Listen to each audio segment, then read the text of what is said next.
নির্বাচন কমিশন থেকে এখনো কোনো নির্দেশনা আসেনি, তবে নির্দেশনা আসলে সেনাবাহিনী অবাধ সুষ্ঠু নির্বাচন করতে প্রস্তুত বলে জানিয়েছেন মিলিটারি অপারেশন পরিদপ্তরের কর্নেল স্টাফ কর্নেল শফিকুল ইসলাম।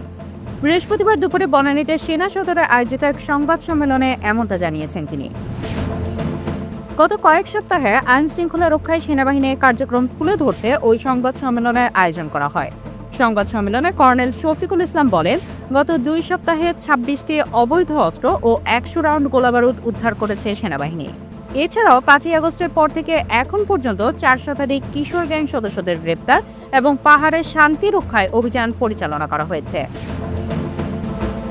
তিনি বলেন, শুধুমাত্র গত 2 সপ্তাহে চট্টগ্রাম থেকে 13টি আগ্নেয়াস্ত্র উদ্ধার ছাড়াও 23 জন সন্ত্রাসীকে গ্রেপ্তার করা হয়েছে। এছাড়া 5ই আগস্টের পর 80% অস্ত্র উদ্ধার করা হয়েছে। আগের তুলনায় আইন শৃঙ্খলা পরিস্থিতি বর্তমানে অনেকটাই নিয়ন্ত্রণে আছে। যে কোনো অপ্রীতিকর ঘটনার বিরুদ্ধে সেনাবাহিনী সোচ্চার আছে এবং থাকবে। এছাড়া গুমের সঙ্গে জড়িত সেনা সদস্যদের প্রসঙ্গে কর্নেল শফিকুল ইসলাম বলেন, তদন্তে দোষী প্রমাণিত হলে আইনগত ব্যবস্থা নেওয়া হবে।